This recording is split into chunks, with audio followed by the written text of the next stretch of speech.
फटाफट में मैनेजमेंट का जुड़ना शुरू हो चुका है। बंसल वायर के मैनेजमेंट से हम खास चर्चा करेंगे। दूसरी तिमाही में कंपनी का जो मुनाफा आया है वो लगभग 3% घटा है। आय में करीब 28% का इजाफा देखने को मिला है। लेकिन नतीजों पर आइए विस्तार से बात करते हैं। कंपनी के एमडी और सीईओ बंसल हमारे साथ जुड़ चुके हैं बातचीत करने के लिए। प्रणव, हाय, स्वागत है आपका स्टॉक फटाफट में। और चलिए, यहाँ पर जिस तरह से नंबर्स रिपोर्ट हुए हैं प्रणव, पहला सवाल आपसे हम यही पूछना चाहेंगे कि जिस तरह से यहाँ पर क्वार्टरली रेवेन्यू जो कि तिमाही दर तिमाही हम देखें तो सबसे हाईएस्ट नंबर्स पर रिपोर्ट हुआ है। सेल्स वॉल्यूम की बात करें, एबिटा की बात करें, की फैक्टर्स जो है इस ग्रोथ के पीछे, इस एलिवेटेड नंबर्स के पीछे, इस मोमेंटम के पीछे क्या रहे होंगे? तो लास्ट 2-3 साल के अंदर जो चीज हमें पीछे खींच रही थी वो थी हमारी खुद की कैपेसिटी। हमारा दादरी प्रोजेक्ट काफी डिलेड चल रहा था और प्रोजेक्ट लगने के बाद भी कैपेसिटी रैंप अप उस तरीके से नहीं हो पा रहा था जिस तरीके से चाहिए। बट इस क्वार्टर से हमारा दादरी फाइनली स्टेबल हुआ है।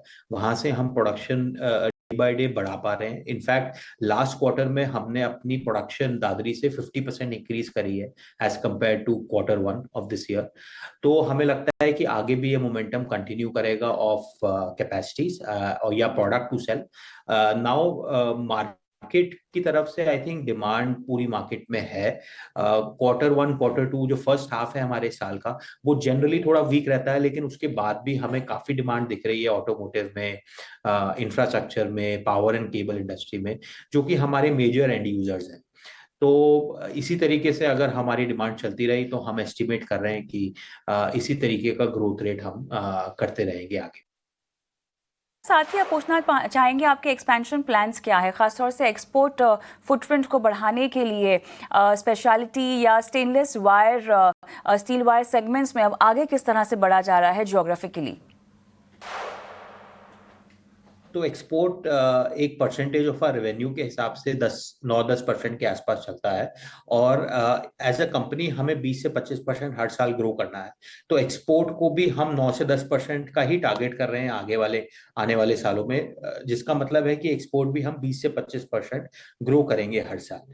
हम ऑलरेडी 60 से ज्यादा कंट्रीज में एक्सपोर्ट कर रहे हैं अपना प्रोडक्ट और बड़े लंबे टाइम से हमारे पास हमारे कस्टमर्स जुड़े हुए हैं हमारे साथ और उनकी भी आगे आगे ग्रोथ हो रही है। यूरोप और यूएस हमारे लिए सबसे बड़ा मार्केट है।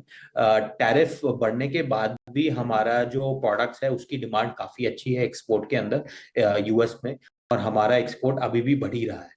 तो यही ग्रोथ हम आगे टारगेट करेंगे, इसी सेगमेंट में, इसी कस्टमर्स में हम कोशिश करेंगे आगे मेटल और बेचना। बिल्कुल। एक आखिरी सवाल आपसे पूछना चाहेंगे, अब जो है आपने फुल्ली कमीशन्ड फर्स्ट फेज जो है दादरी प्लांट का एक्सपेंशन का क्या वो शुरू कर दिया है? रेवेन्यू टारगेट्स यहाँ पर आप क्या रख रहे हैं आने वाले सालों में? अगर हम देखें तो बुक्स पर कितना ज़्यादा कंट्रीब्यूशन इस प्लांट से होगा? दादरी का फर्स्ट फेज हमारा कमीशन हुआ। इनफैक्ट लास्ट क्वार्टर में फर्स्ट फेज के बाद हमने 60,000 टन की कैपेसिटी और वहां पे ऐड करी है।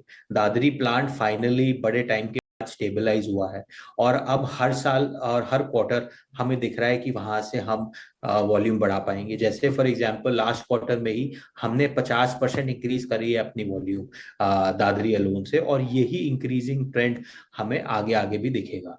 Overall at a group level हम 75% कैपेसिटी यूटिलाइजेशन पे आ चुके हैं, जबकि दादरी अभी 40% कैपेसिटी यूटिलाइजेशन पे है। और हम generally as a company 88-90% capacity utilisation रखते हैं। तो दादरी का हमारी एक्सपेक्टेशन है कि अभी ये जो नंबर है वो डबल हो सकता है आने वाले 1-1.5 साल। और राइट, अच्छा लगा आपसे बातचीत करके, आपने समय दिया और इतने इत्मीनान से जो है प्रणव नतीजों पर बातचीत की। बहुत धन्यवाद आपका। और चलिए अमोल के साथ जुड़ते हैं और थोड़ा सा हम स्टॉक पर ही बातचीत कर लेते हैं। प्रणव, बताइएगा बंसल वायर में जो नंबर्स आए हैं टेक्निकली चार्ट्स पे, दरअसल हम जानना चाहते हैं कि किस तरह का प्लेसमेंट फिलहाल है। दबाव में ऑलमोस्ट 1.5% हमें दिखाई दे रहा है काउंटर, लेकिन उसके अलावा टेक्निकली क्या कोई कॉल लेने की सलाह आप देंगे?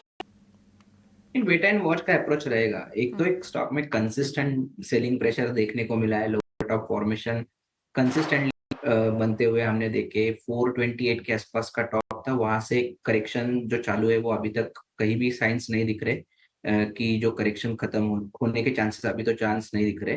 एक ही पॉजिटिव चीज है कि काफी ओवरसोल्ड हो चुका है, जहाँ पे एक बड़ा करेक्शन के बाद तो रिवर्सल का वेट रहेगा। किसी को अगर मोमेंटम या पुल बैक के लिए देखना है तो लेवल्स रहेंगे 315। अगर ये लेवल सक्सेसफुली क्लियर होता है तो टेक्निकल बाउंस बैक में आने के चांसेस बढ़ जाते हैं। ऑन द हायर साइड जो रेजिस्टेंस लेवल रहेगा वो रहेगा 340 345 का। और साइड में 340 345 का रेजिस्टेंस लेवल बंसल वायर में फिलहाल बताया जा रहा है, लेकिन वेट एंड वॉच की स्थिति इस काउंटर में रेकमेंड की जा रही है मोल की तरफ से। मोल आगे बढ़ते हैं।